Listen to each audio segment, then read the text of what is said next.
English podcast. From LangWidge Web.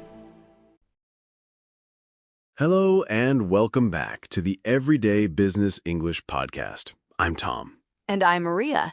Thanks for tuning in to another episode brought to you by LangWidge Web, your go-to place to improve real-world English for the workplace. Whether you're commuting, at your desk, or relaxing at home, we're here to help you speak more confidently and naturally at work. Today's topic is one that comes up more often than we might think, handling a workplace complaint. It's a tricky situation, but with the right words and tone, you can handle it professionally and respectfully. Right. Whether you're the one raising the issue or the one receiving it, staying calm and respectful is key. So in this first conversation, I'll play the role of a team leader, and Maria will be a team member who had a bit of a disagreement in a meeting. Let's listen in and see how this kind of situation can be handled professionally and with empathy. Hey Maria, do you have a minute? Sure, what's up? I just wanted to check in. I heard from a couple of team members that there was a bit of tension in yesterday's meeting. Is everything okay? Yeah, I guess I was just a little frustrated. I felt like my ideas weren't really being heard, I see. I appreciate you being honest. It's important that everyone feels heard during those meetings. Exactly. I wasn't trying to make a scene or anything. I just wanted to speak up. But maybe the way I said it came off too strong. It's understandable. Things can get heated sometimes, especially when we're under pressure, but I think it's something we can work through.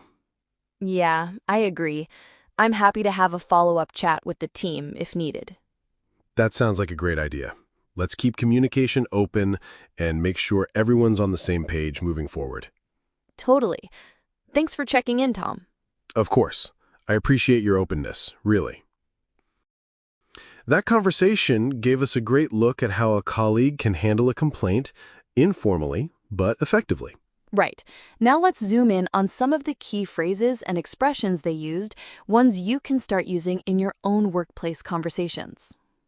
We'll highlight useful vocabulary, phrasal verbs, and some grammar points to help you sound more natural and confident. Let's get into it. Do you have a minute? A polite and common way to ask someone if they're free to talk briefly. Example, hey, do you have a minute to discuss the project? Check in, to ask for an update or see how someone is doing.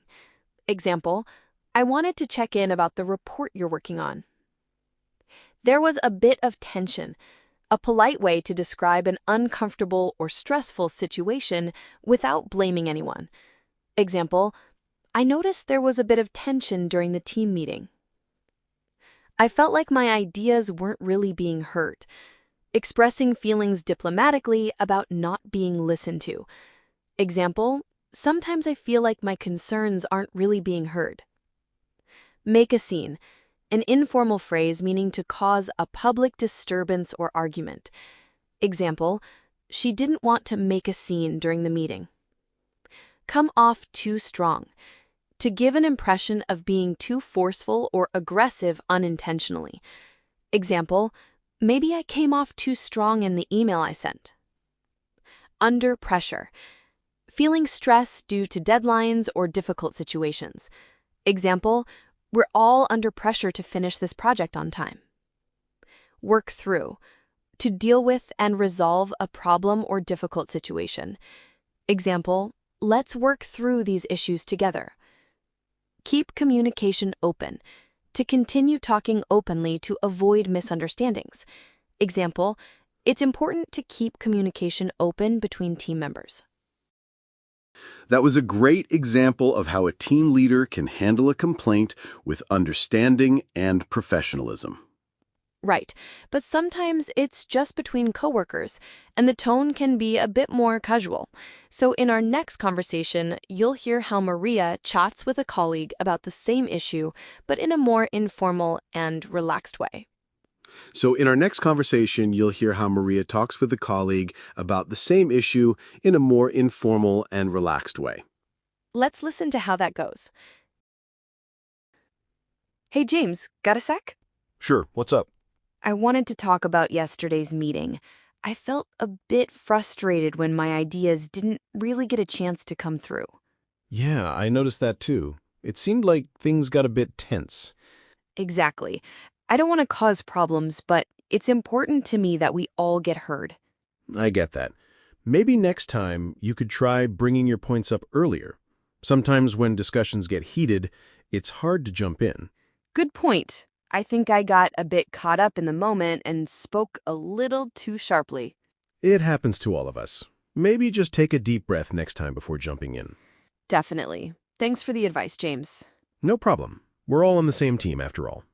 Now that we've heard how Maria and James handled the situation informally, let's take a closer look at some of the useful expressions and phrases they used.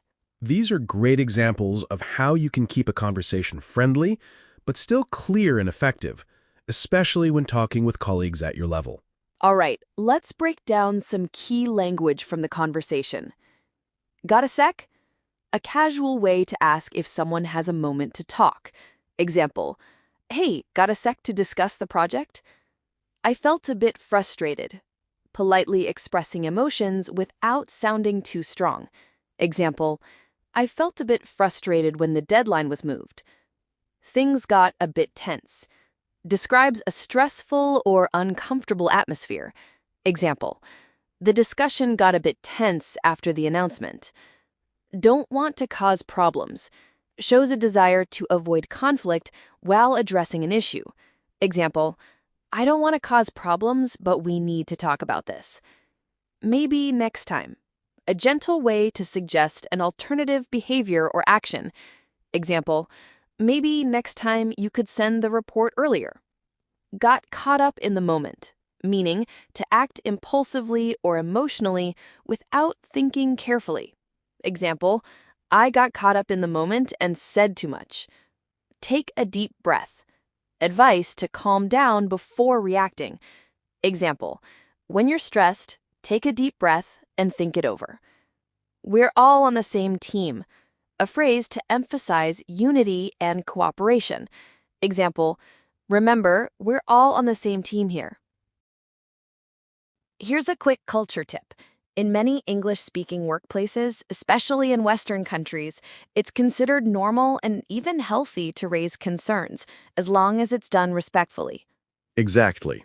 Speaking up doesn't mean you're being rude or difficult. In fact, many managers appreciate it when employees bring up problems early, so they can be fixed before they grow. What really matters is how you express your concerns. Using polite phrases like, I just wanted to share a concern, or would it be okay if I brought something up, shows professionalism and emotional intelligence.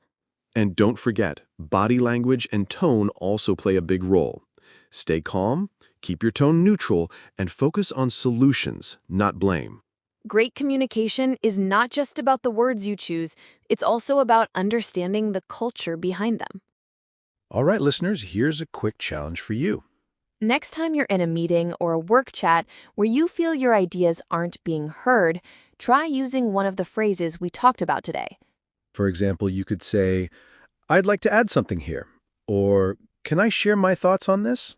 Politely and confidently. And if you ever feel frustrated, remember to take a deep breath before speaking.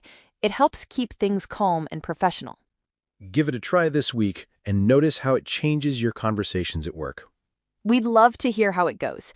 Share your experience with us on our social media or in the comments. Thanks so much for listening to today's episode of Everyday Business English podcast. We hope you found our tips on handling workplace complaints useful and that you feel more confident speaking up professionally. If you enjoyed this episode, please subscribe and leave us a review. It really helps others find the podcast. And don't forget to follow LangWidge Web on social media for more English learning tips and updates. See you next time for another episode. Until then, keep practicing and stay confident.